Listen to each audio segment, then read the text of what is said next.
Welcome, everybody. My name is Mary Hoff, and I'm with the Minnesota Inclusive Higher Education Consortium. I'd like to start out with just a few announcements, and then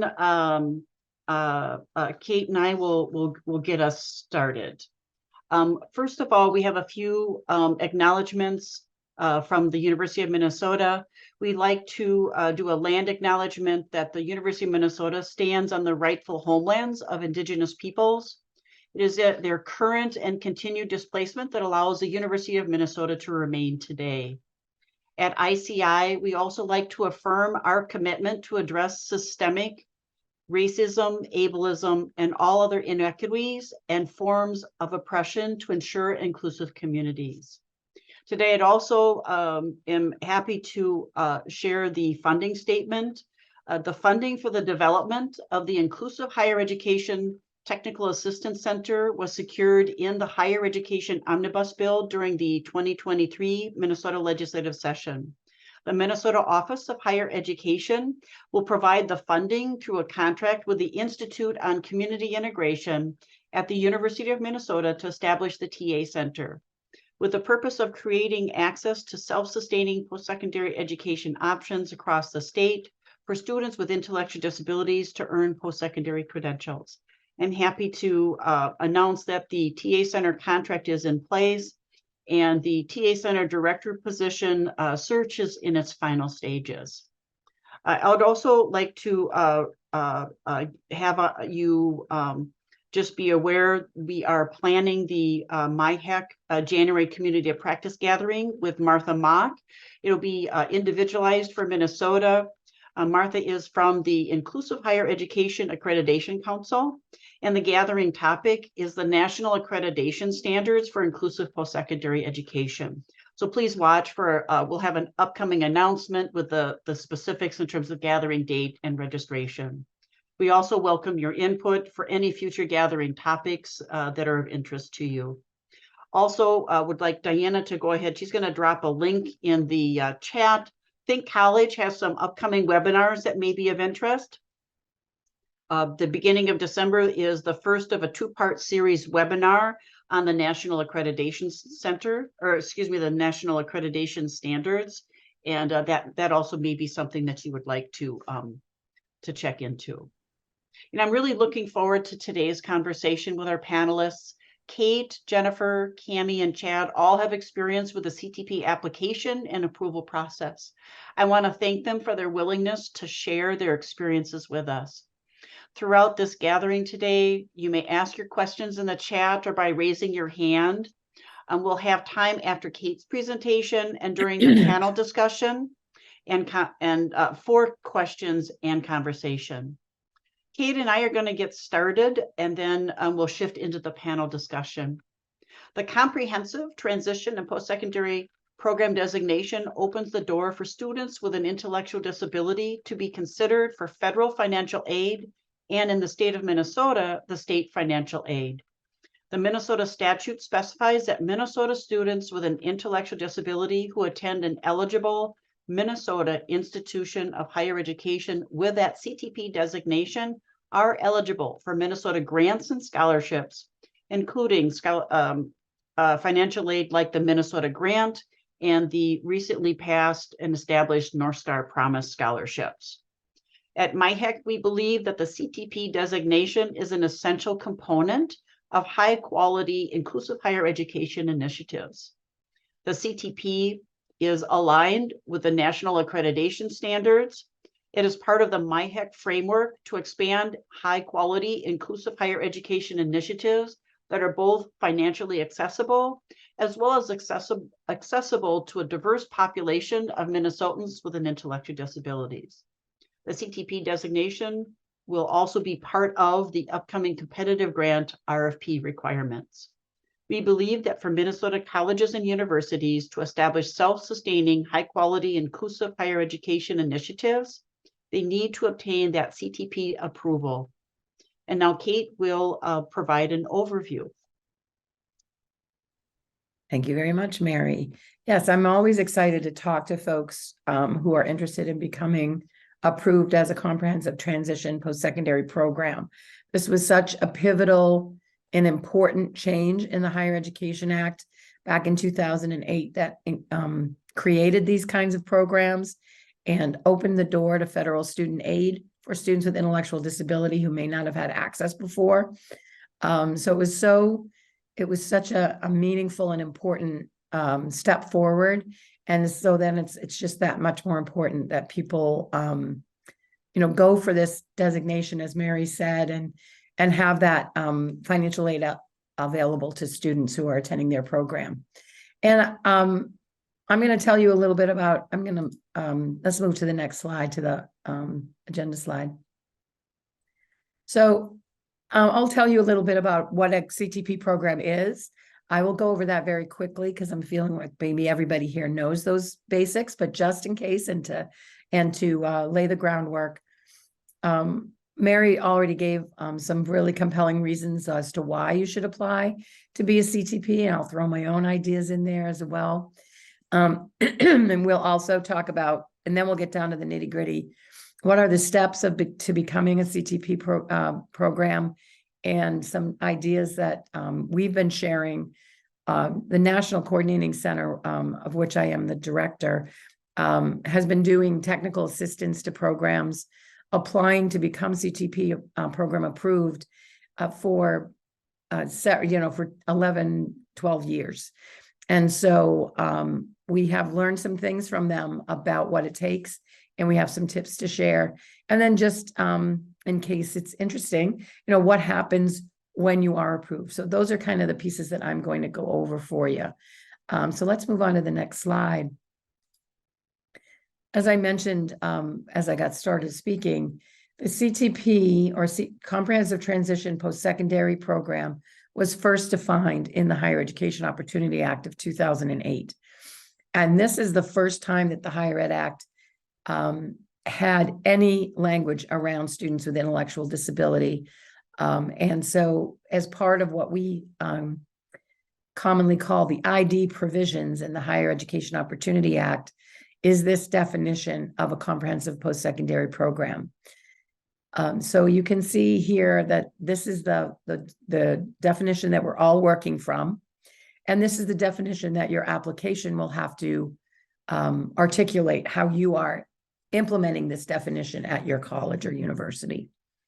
So let me just carve out some of the words in this definition, just so we're all on the same page. So a CTP program is a degree, certificate, non-degree, or non-certificate program. So it does not have to result in a degree. I would say, if not 100%, the vast majority of CTP programs are non-degree programs, but most do offer a certificate of some kind. A participating institution means that your institution is participating in Title IV federal aid, which means that you're offering federal student aid to the other students at your program. That's what we mean by participating institution. It's delivered to students physically attending the institution. This 2008, if people remember back that far, there was a period of time, and I think it's continued to some extent, where people were worried a little bit about for-profit online colleges and universities. And so people really didn't want this definition to open the door for what I think some people thought, or at least in some instances, were somewhat predatory for-profit higher education offerings. And also, it's just really important to get the full college experience and to learn all of the things that you learn while you're on a college campus as a young person, that it be a program that's offered physically.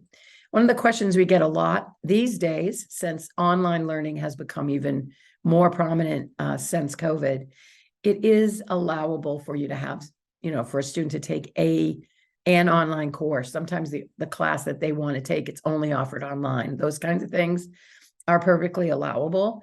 I wouldn't go into a lot of detail about that in your application, but just know that that's you're going to still be okay if you're offering some access to online learning, but your program can't exclusively be online. So students, the programs are designed specifically for students with intellectual disabilities. I don't know that I may have put it in this deck, the definition of intellectual disability, student with intellectual disabilities, which is also in the Higher Education Act. And you can see that the programs have 4 components specified here: academic, preparation, career and technical, meaning it can be career development. It can be also, of course, technical courses, independent living instruction, at an institution of higher education in order to prepare for employment. And I leave the word gainful here. The original act back in 2008 used the word gainful employment. If anybody has, our panelists probably are aware, if they've been working with their financial aid office, and some of you may as well. Gainful employment means a specific thing in higher education. Gainful employment programs have specific reporting requirements. It's important for you guys to know as you head into the process that CTP programs are not gainful employment programs. But somebody might be looking at something that's older that does still have the word gainful in it. But we clarified that since 2015, it has been noted, and I do have documentation to that effect, that CTP programs are not gainful employment programs, which makes financial aid feel a little bit better because they will not be subject to those reporting requirements. And your program has to have some sort of a curriculum structure. And I'm going to talk a little bit more about that, as well as a process, of course, for advising students through that curriculum. Next slide, please. I think I'm leaving questions till the end, but it's absolutely a small group, and I'm more than happy to stop talking for a little bit, my croaky voice today. So if anybody has a question or a comment in the chat, please let me know, or just raise your hand or speak out. So this map just illustrates where our CTP programs are currently in this country. August 2023 is the last time the list was updated, and there was 154. We keep on our map the programs that are still operational. If you go to the official list that is maintained by Federal Student Aid, you're going to see more than 154 programs. You might see closer to 158, 160. But a few programs that were approved as CTP programs are not currently operating. So our map always represents those that are currently operating. I just want to do a call out. Mary talked about in Minnesota how the CTP approval is sort of really reflected in the legislation and referred to in the funding. And that's true in Florida as well. So Florida has the largest number of approved CTP programs in the country. And that is certainly due in large part to the state investment in making sure that programs get their CTP approval and tie certain funding opportunities to that approval. So that's the impact that can have in a state. So I think that's really interesting. Next slide, please.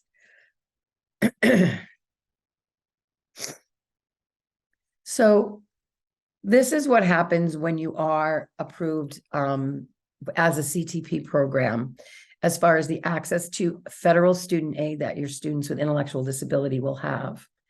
So it gives you that pathway to Title IV financial aid.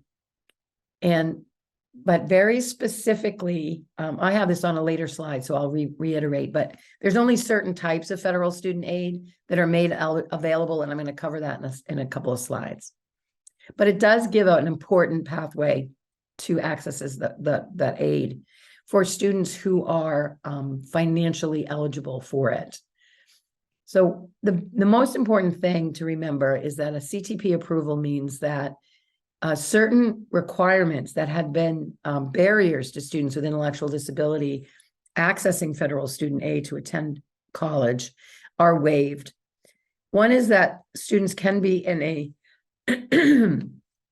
non-degree program.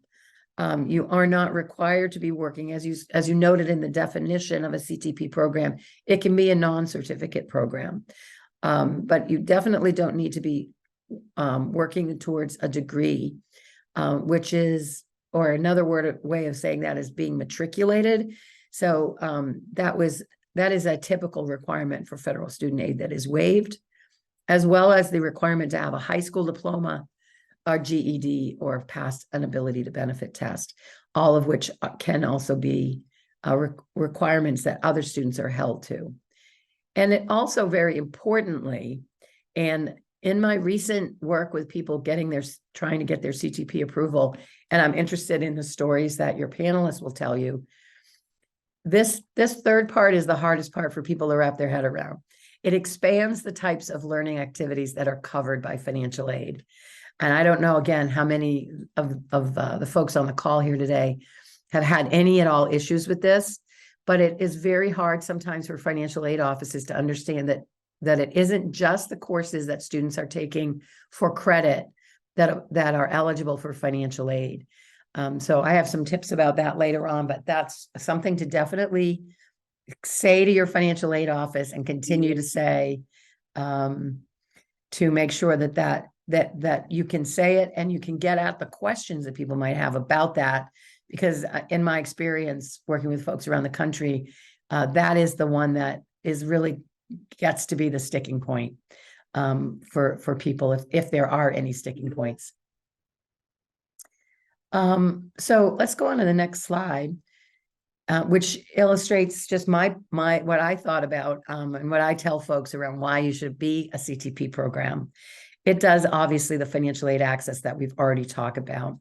Your program is recognized on the U.S. Department of Education website. So there's a website that's very specifically about financial aid for students with intellectual disability that the Federal Student Aid Office at the U.S. Department of Education maintains. And they keep a list of all the programs in the country that have been approved as a CTP program. And I think that's another thing to think about as our field continues to grow and we continue to excuse me be interested in legitimizing ourselves as a legitimate and valuable post-secondary education experience. That's just one more thing that I think helps, as well as legitimizing it on your own campus. And this is something that I see quite widely across the states. And I think Mary mentioned some of this as well. It is a form of approval. It is a form of a program becoming recognized as just another academic program on your campus. So it becomes less of a special add-on or less of something that the special ed folks are doing. And it becomes something that is part of your Title IV approval at your university. And it can give you real legitimacy. And I think hopefully also helps with your sustainability, because you're a part of the institution in a way that without that formal approval, you really are not. And that may be a little more tentative as far as your relationship with the university. Not that it's the only way to go with it, but I think it does help there. And as Mary mentioned, this is certainly going to be true in Minnesota, as she shared at the top. But I mention it nationally because in many other states as well, it opens the door to other forms of student assistance. In some states, and Mary, I can't remember if you mentioned this or not, so forgive me. I'm not sure about Minnesota. She can maybe chime in. But in many states, students are able to access vocational rehabilitation funding, or sometimes even Medicaid funding that can support the cost of attendance of at a college program. But that is very often tied to CTP program approval as well. So it really does open the door for not only federal student aid, but other types of aid. Yeah, our VOC rehab will provide funding if it's directly connected to the student's employment goal. But they do look to see that the university or college has that CTP approval. Okay. Yeah, so it really does open more than one door. So that's good. All right, so the next slide just illustrates, this is the slide I was promising was coming up, that points out the types of aid. You click it one more time. There's some weird blanks showing up. Nope, sorry, just go back. I didn't know if it was one of those building slides. All right, I don't know why those circles are blank. On my slide, the top slide says, eligible student with ID with financial need. That's what it says in the top left small circle, plus a program approved as a CTP is in the bottom small circle, leads to access to Title IV financial aid in the big circle. So you'll just have to visualize. And the access of aid, the aid that they're eligible for is a federal Pell Grant, which is somewhat of an entitlement program. If you are found financially eligible for a Pell Grant, you get the Pell Grant. The other two types of aid listed here, the Supplemental Education Opportunity Grant and the Federal Work Study Program, are block grants to the institution. So the financial aid office doles out that money, if you will, and determines it, and when they're putting together each student's financial aid package. So those are up to, how many students are eligible, how much money does the university or college have. But of course, Federal Work Study is fantastic when students get it, because it gives them that opportunity to work for pay, which we know is so impactful on the ability to work. We see the relationship between working for pay while you're in school and getting a paid job when you're out of school. So it's wonderful students can get access to Federal Work Study. But the Pell Grant is the one that they can absolutely count on if they are financially eligible. So that suggests, of course, that your students will be filling out a FAFSA, a free application for federal student aid, just like every other student who wants to see what kind of financial aid they can get. Your students in your program will be filling out that same exact form and be processed through in the same ways. Next slide, please. So actually, one back if you can. So I did put this in. This is an important consideration too, as you all are designing your programs and thinking about your students. The exceptions for access to federal student aid apply to students with an intellectual disability. So it's important to know this definition. I'm not going to go into it in a lot of detail, but wanted to stick it into the slide deck so you would have it if you hadn't seen it before. And we have some resources at Think College where we try to suss this out a little bit more and help people kind of operationalize this. But just the bottom line is that these applications and these programs are meant to serve students who meet this definition of intellectual disability. All right, now we can go to that next slide, Mary. Thank you. So here are the steps to becoming a CTP program. Early in the process, one of your first steps, maybe once you get your ducks in a row and you kind of know what you want to talk about, you want to meet with your financial aid office sooner than later. Get them in the loop because they are the ones that are going to be actually submitting your application. Because there's a form that they're very familiar with, this form that's in that the e-app that I refer to on this slide is a form that financial aid offices use a lot whenever they're adjusting their Title IV approval, adding a new program or making adjustments to existing programs is all done through this e-app. And so they're familiar with that, and that's how they're going to add the CTP program to their Title IV approval as well. So the part that the program really has to work on is to preparing this detailed narrative. The two important components of your narrative are going to be a satisfactory academic progress policy, as well as a description. I don't know why this box doesn't say this. Describing your program. What is your course of study or curriculum that students are going to be going through?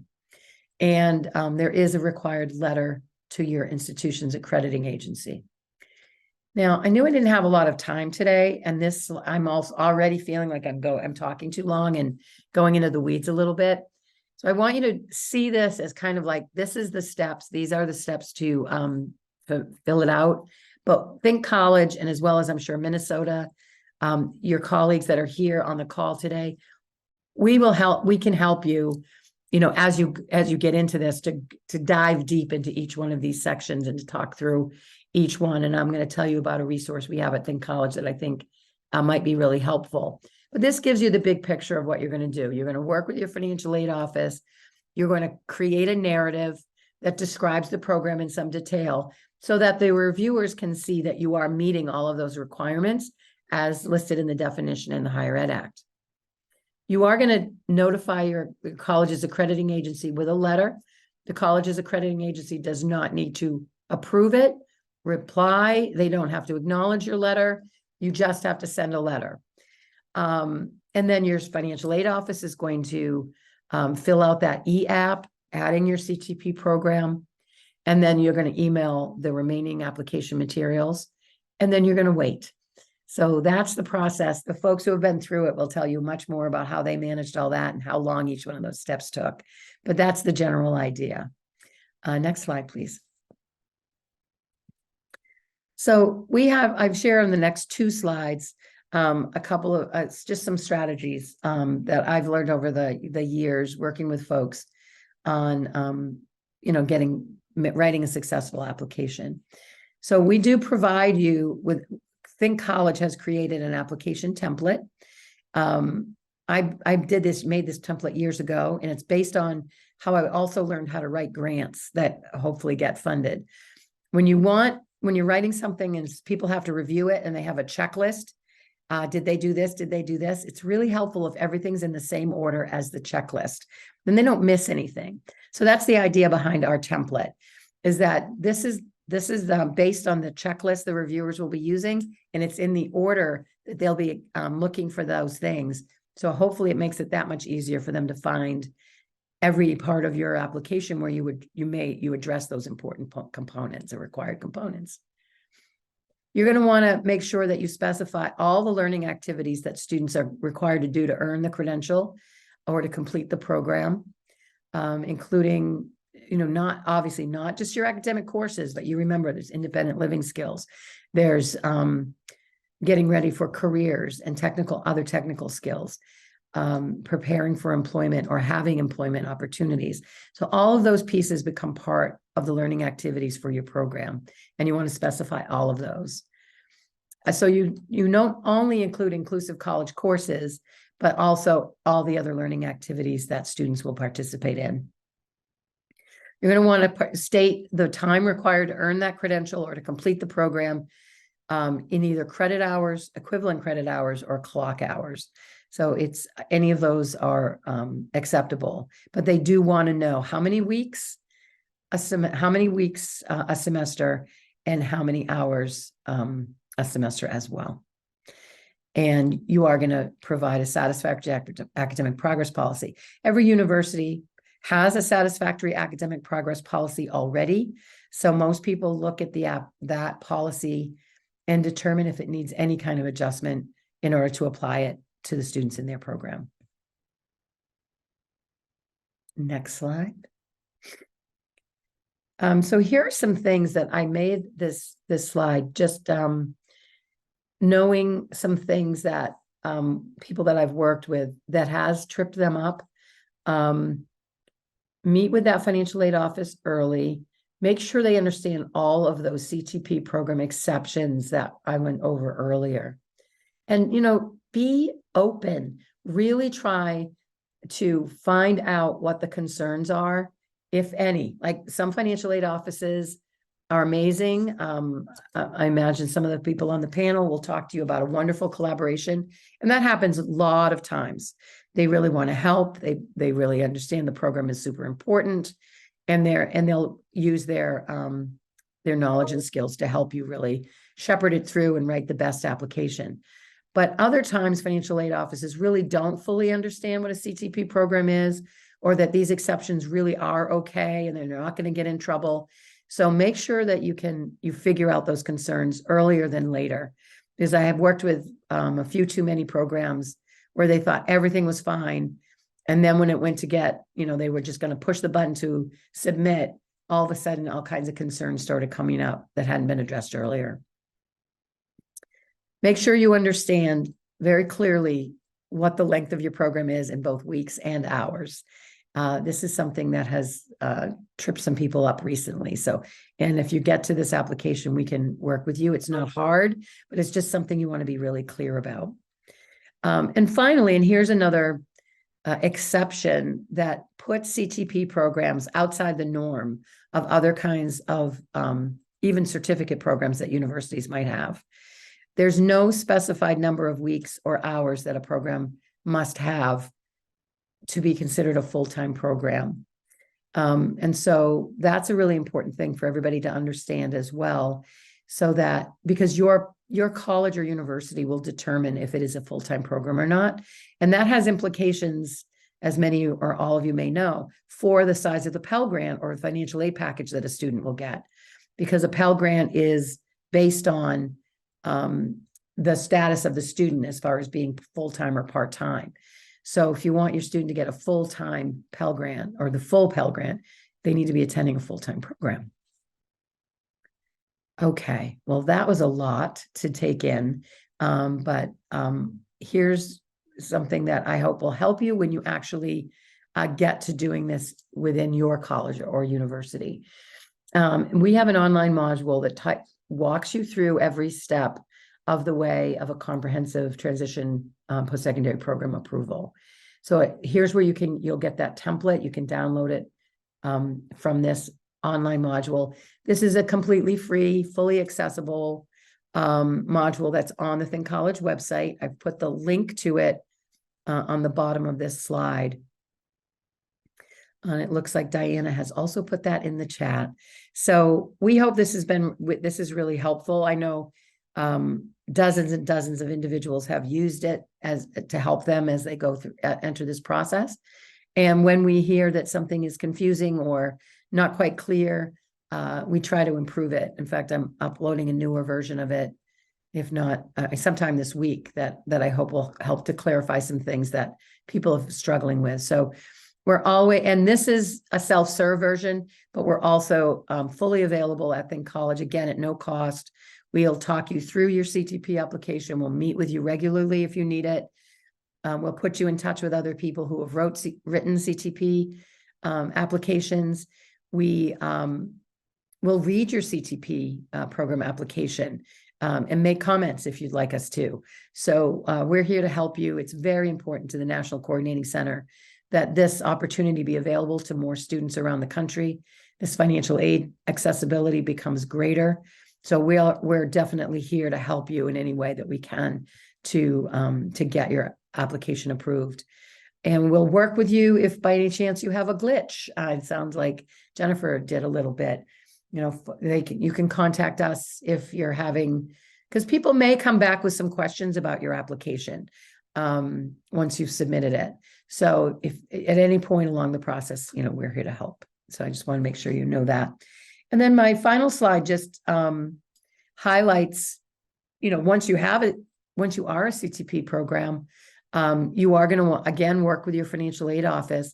And I think it's going to be really, really helpful if everybody is amenable, including your students, of course, that there be some relationship and some communication sharing so that, you know, your financial aid office knows that your students have documentation of intellectual disability, which is going to be important, and that you know what the family contribution is expected, and you may be able to help students fill out their FAFSA forms. So if you can work with your financial aid, have a continued close relationship with them, that really can work out really, really well for your students to get the support of both you and that financial aid office, which does all kinds of training for folks on budgeting and getting their financial aid packages and filling out the FAFSA form. And so take advantage of those opportunities as well. So that is my time. I hope I didn't take too much time or overwhelm you too much, but that's it. That's how you apply for CTP, and we'll help you when you get there. So let us know how we can help. Thank you, Cate. I will make sure that the that application template is one of the resources that we'll share in our follow-up email, and have that also the link posted on our website. So are there any questions for Cate at this time before we move into the panel? Nope. Okay. Is all of that a review for folks? Maybe it was. I have a question. So did you say approximate? So if things go smoothly in the application timeframe in terms of getting that designation? Any thoughts on that? I will say what I know from where I sit in the catbird seat, you know what I mean? It seems to be anywhere from 12 to 24 weeks. But your panelists will tell you probably something, you know, that which is based on their own personal experience of how long that process took for them. It was very, very long at the beginning, 6 or 7 months. Then we had a period of time where it was just moving along at a beautiful clip. Programs are getting approved very, very regularly. One thing about the tip, and I'm interested in what your panelists will say, sometimes we're the first people to tell somebody that their CTP was approved, because we check the website very regularly and we'll say, hey, Cammie, you're on the list. And she's like, what? I don't know if that happened to Cammie. I'm just using her as an example. Because they may not reach out directly to you. They will reach out to your financial aid office. But it is the communication at the very end is sometimes a little weird too. So, but yeah, that's it. I think that's a good ballpark to think about. And I didn't mention it in this slide deck, but if you're applying for your CTP, you should, and you already have students, and I know many programs in Minnesota are just developing, but if you have students already, you should have them fill out a FAFSA during that application period, because if you get approved in the middle of a semester, your students are eligible retroactively to the beginning of that semester for some financial aid. So don't wait, you know, because you don't really know how long it's going to take to get approved. That's a great tip. Thank you. If there Cammie? I have a are, question, yeah, if I may. Yeah. So can our students fill out the FAFSA if we don't have CTP status? What does the financial aid office do with that? Because they don't recognize our students as students. Will they? They'll just like, ignore it, Tammy. They'll Yeah. ignore it, but they'll Mhm. still have done it, and we just need to. Right, Okay, they'd be so don't worry. ready. I mean, you don't want to do it way in advance, because it's a, you know, they keep trying to simplify the FAFSA, but it's not all that simple. It's a lot of work for the families. So don't have them do it, you know, on the off chance. But if you think, you know, our application is in, we put it in July. Now our students are coming in the fall. They should apply for financial aid for the fall, because we really might get it before 'Cause this it would be semester is over. retroactive. Yeah. Okay. thank you. Now I think we'd like to switch over to the our panel, and would like to start out if each of our panelists could just spend a few minutes and introduce themselves and then share a little bit about their experience. Jennifer, would you like to get us started? Thank you for having me. So I'm Jennifer Wojens. I'm at Arapahoe Community College in Littleton, Colorado. So we're just a suburb of Denver. We're in the Denver metro area. It really wasn't too bad in my experience. And I did have a hiccup. So like Claire said, I actually did this twice. So we already had students on campus when I was applying for the CTP. I worked with financial aid department very closely. We had 2 different financial aid directors. So the first time I applied, we had a different financial aid director than the one that we have now, which could have been part of the hiccup. At my college, we're part of student affairs, not instruction. And so with some of this, you know, it's a lot of people that work in student affairs, figuring out, you know, how to create a certificate and how to do some of these different steps, which is probably how that first time there was, you know, something that needed to be changed. I didn't really have a lot of trouble with the application. I put it together the way that Cate was describing, using the template and things like that. I looked at the Think College webpage. For the financial aid director at the time, they are very specific and wanted to just send certain chunks and then have more information be requested, which was fine. It didn't take very long. I want to say, I can't remember the exact time frame, but it was pretty quick. And we were the first school in Colorado to get the CTP designation. So I would say like 2 months tops, but probably sooner than that. And then my one snag where we needed to apply again was with the SIP codes. So if there's anyone from instruction, it was the SIP code, and it was probably because of some of the leadership that was at the college beforehand. So yeah, I mean, it wasn't too difficult. It really is having that detailed narrative and then sending things in as they're requested. Thank you, Jennifer. Cami, would you like to share a little bit? Yeah, I'll jump in. I'm from Oklahoma State University. We have Opportunity Orange Scholars, which has been a CTP designated program since August of 2022. To back that up, our program got approval from administration in June of 2021. And then we established a very strong internal advisory board. And I think that was one of the key pieces that made our process go so smoothly. One of those members is Chad Blue, who's with us today, who's our financial aid director. And that was key. And hopefully he can talk a little bit differently about what we could have done that might have helped his office do it better. But we really got committed to doing our CTP. I have to say, one of my best advice is not to let your mental blocks get in your way. So part of it, I came from a background of a graduate program that's an accredited sort of program at a national level. And I started this process thinking that this was an equivalent process and thinking about student outcomes and all the data I needed to have to prove that we met these standards.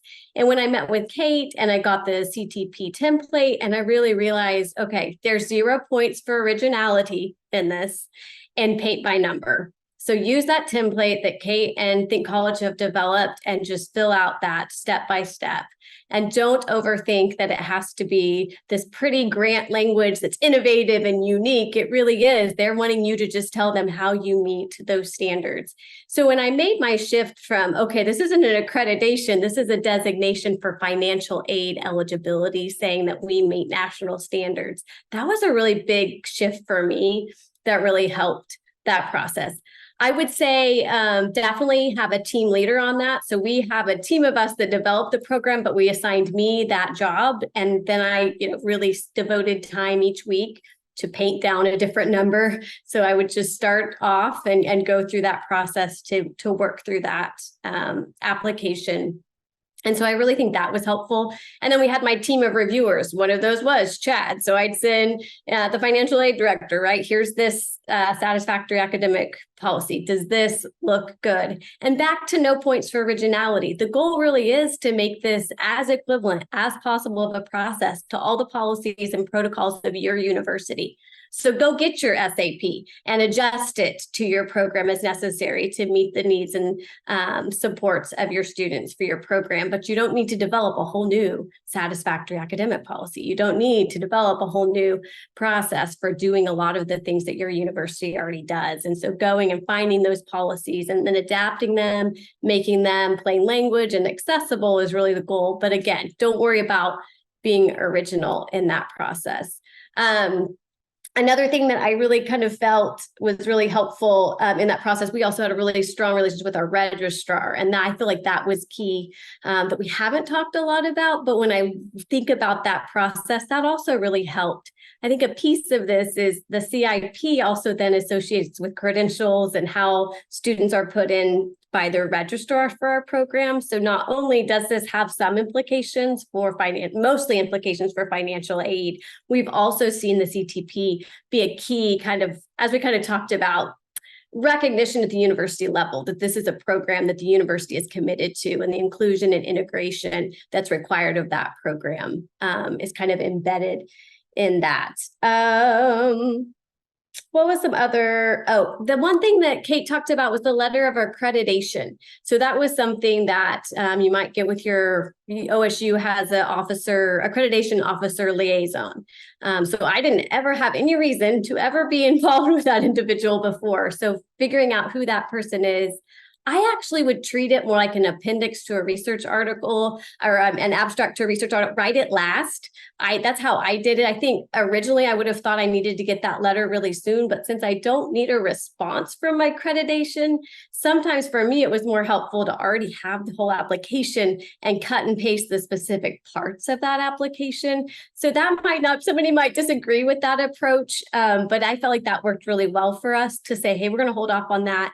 We'll draft that letter for our liaison to submit later on in the process and not worry about it because we don't need a response. We just need a dated letter that predates when we submit it into the system. I think those are my big kind of overarching things that I would really talk about. We submitted in like end of May, right, Chad, and heard back early August. And that was really our goal. Our first cohort was starting in August 2022. So I really worked on it from January to May. It was not my full-time job by any means.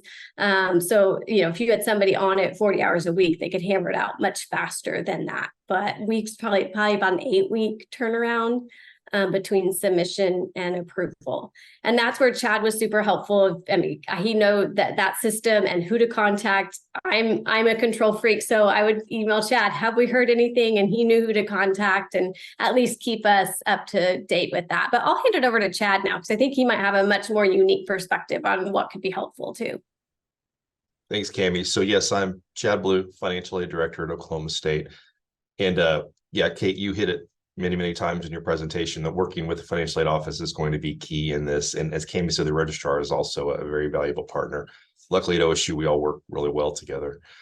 Tammy, I wanted your question about students submitting to FAFSA before you have the CTP designation. Yes, I would definitely say do that. Give your financial aid office a heads up, because when those FAFSAs come in, the student is going to be flagged as ineligible for a non-degree seeking student. So it's probably going to prompt an automatic communication to that family that says you're not eligible because you're not degree seeking, and probably cause confusion. So so here we've been communicating with the students ahead of time, but they knew we were working on this designation and that it would come in time, but we had the FAFSAs here ahead of time. Also, something else I want to hit on, Cami was saying, you don't have to break new ground necessarily and be innovative. I just want your financial aid office, there's nothing as heartburn more than academics coming up with some brand new, completely new way to deliver an academic program. So yes, in some ways boring is best, but so yeah, so we submitted the application May 26th, got the approval back August 10th. A few things at OSU, which is the case in a lot of schools, but not all.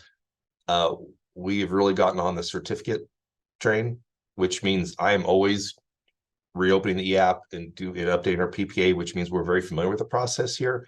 Not every financial aid office is going to be as familiar with that process. So that helped us here. I think we just do it so many times. After we submitted it, we contacted our regional office of the Department of Ed just to make sure they knew it was coming. I have a relationship with them, so I think that was good. Cami, you had passed along that you had heard maybe from Think College that sometimes if it's not reviewed within 45 days, that it has to be resubmitted. So I made sure our regional office was aware of that. It was pretty smooth sailing once it was submitted, and really the heavy lifting was done by Cami and her team getting that application together, which now sounds like they were using a template, which made it easier. But your financial aid office, really the part they're going to be super interested in is the satisfactory academic progress component, making sure and that's also what's going to make financial aid office nervous, because we have to have a blanket academic progress policy for all of our students. This is the one instance where it can be different than everything else, as long as it's a written policy. So yeah, that may be a sticking point. You have to make sure your financial aid office realizes. Just real quick, I'll tell you, so our first cohort, we had 5 students. 2 ended up getting Pell. One of them also got an SEOG grant. Those students that received Pell, we also helped with a significant amount of scholarships. And then one of the other 5 who was not Pell eligible, but did still demonstrate significant need, we also helped with a lot of scholarships. Because they can't borrow, a lot of these families will need some additional help. So I would recommend doing the FAFSA, even if they're not going to be Pell eligible. It helped us establish that they did have some need, which opened up some doors for us to be able to give them institutional scholarships.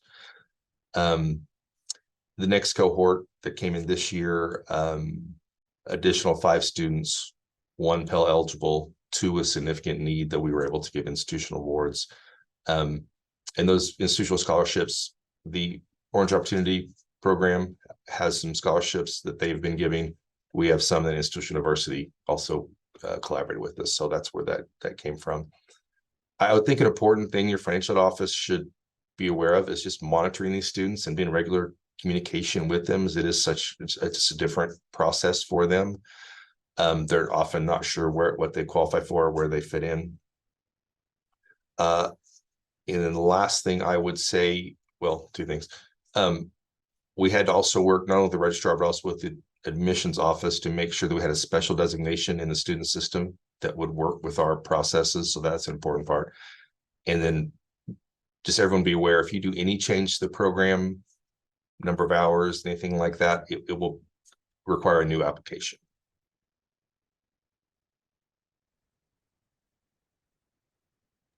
Thanks, Chad. One follow-up question that I had, if you're editing or sort of modifying or customizing the student academic progress policy, did you need to do some sort of an internal review or approval process for that? I'm not sure who could answer that. It maybe is addressed to everybody in the panel. I mean, I'll speak for us. I mean, my team has to bless it to feel good with it, and then it has to be submitted with the application. But there wasn't any other review or approval within the university system for that? Mm-hmm. Okay. We did have our registrar review everything too, because there are just little things that I think, but mostly the SAP was just going through financial aid because it is I think that's also something helpful for me to think that SAP is specifically for financial aid eligibility, right, Chad? So there's other, I'm trying to think of like retention policies or other ways of thinking about things that a lot of times that we think about with being able to stay at the university. This is strictly for being eligible for financial aid. And so it's directly related to that process. So thus why that office is going to be your key blesser of whatever it is that you develop. I think, again, just going back and reiterating though, saying that our SAP is adapted from the policy of Oklahoma State University and just added on to that as necessary. Originally, we are now like a graded A through F system, but we started off originally as satisfactory, unsatisfactory. So when our original SAP, we had to adapt, thinking about, moving from a grade system to a satisfactory, unsatisfactory, how do we need to adapt that for our program?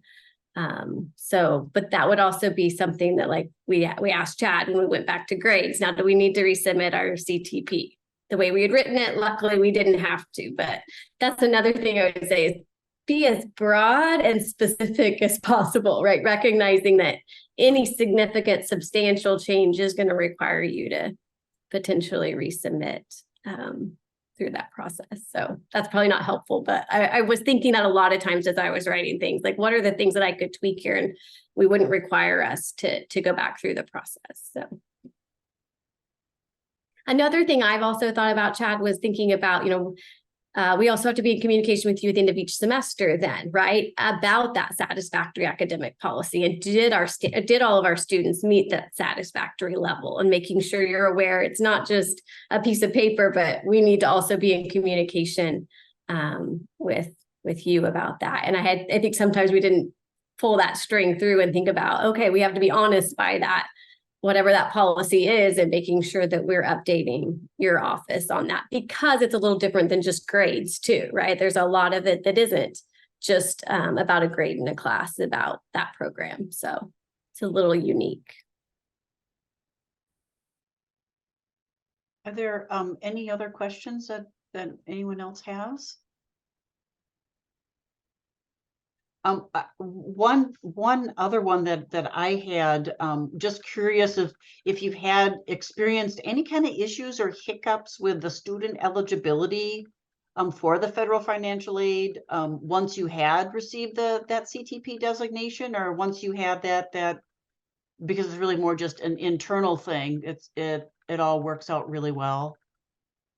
Yeah, as long as we had made our changes in the process in the student system here to recognize those students as aid eligible, then they just flowed through our. There was no issues. Yeah, there was no issues with them doing the FAFSA or the Fed send the FAFSA to us, and then it just went smoothly. So. And no, Chad, no problems giving them a full-time Pell Grant if they were eligible for it? Because No. you Yeah. saw the program as being full-time. Yeah, they are enrolled in full-time hours. The way, and the way your program's set up, Cami, that's pretty obvious, right? Because they enroll for everything at your school. Yeah, they do. Yeah. Credit hours attached. Yeah. Right, other schools I have would different say- kinds of processes. Yeah. I mean, again, I think it's smooth, but I also think Chad and his office have demonstrated a commitment to making sure that our students, that this process is accessible as possible.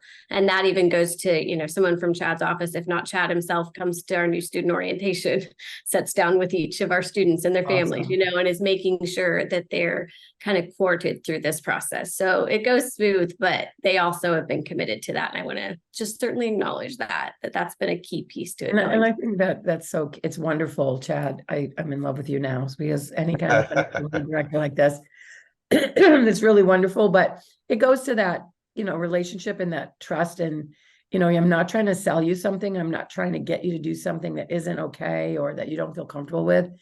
So hit me with the questions, bother me with whatever it is that you're worried about. And if I don't know the answer, I'll find out, so that you can continue your relationship going forward in a real collaborative way, with everybody feeling good about what you're doing for the students. So I think you guys are a great example of that. It's wonderful. Good work at Oklahoma State for sure. Well, and I will say, having the students enrolled, I didn't realize that some places that wasn't quite the way, but yes, having them actually enrolled in hours Right. and looking on that side, like the other students, certainly makes it easier for the financial aid processes. Yeah, and so that's a good tip. Jen, is that the way you do it too? You have everybody's registered for, even if it's you know, because the number of things you can include in your curriculum as a CTP program, study hall hours, required membership in a club, you know, all kinds of things can count. And so some people have all different ways of whether the student's registering officially, but absolutely that is another great tip, is if your students can register and it looks on their transcript or on their in the system that they are registered for 15 credits like everybody else, that does smooth the way quite a lot. But some places just don't allow you to do it that way. Yeah, our students are also registered. They're CTP students. We have a great process with our financial aid office. I was looking as I went through, we were approved in 2018. So we've been doing this for a while. Yeah. And we have a FAFSA lab where every week on Mondays, there are financial aid counselors available to help families fill out their FAFSA application. When they work with the counselors, it takes about 20 minutes as opposed to trying to figure it out, you know, on your That's own. great. I know something for our students. It's really been something where we've had to look through. So I also communicate very regularly with the financial aid department, just like they are at OSU, because we need to make sure too, with student loans, that the students are only receiving those grants and then work study if they're, you know, eligible. But then also we do have financial institutional scholarships where we offset the costs for some students that might not have that eligibility otherwise, based on their financial needs. So we really work with them because there is definitely a commitment to supporting the students in Elevate, which is the name of our inclusive higher ed program here. Any other questions that people have at all? I have another question. So if we had CTP status, can students, I know it's not for federal student loans, but does that open up? I have students that wanted to take out private student loans, but they needed the university to say that our students were full-time. Would it open that opportunity up for students? You know, I'm sorry, Tammy, I don't actually know the answer to that question. We haven't had that come up. I mean, we'd have to certify not only that they're full-time or whatever status they are, but that they're degree seeking. So I'm not sure if that would be up to the individual private lender. There was, Tammy, the only thing I can say, I put together a package of, we have a brief that I wrote that's on the Think College site called Paying for College. And I think I list 10 or 11 different ways. None of them apply to all students. Some of them will apply to no student. I mean, some students won't be eligible for any of the things listed. but I tried to go far afield, and I do briefly address private loans. There is a loan program, I think, that Sally Mae has that reads to me like a certificate program of some type would be, they would accept that. But I think Chad's right. It's the lender, and I also have heard a few stories of students being able to take out those private loans.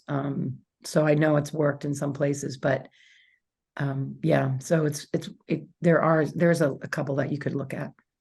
Okay, yeah, because I know some students we're brand new, but we have our first cohort in right now, and a family tried to do that, and the financial aid office was like, you're like, we don't even recognize you as being on campus at this point, basically, because we haven't done our CTP process. So your students don't really exist in the financial aid department. And with the private loans, of course, I mean, the parents would be co-signing the loan. So. Right. Yeah, I mean, they're For all not a students, great solution, but Yeah, we've got a student who his grandparents raised him, and they are trying to get him. The parents are deceased, and so they're anyways trying to figure it out. Thanks for bringing that up.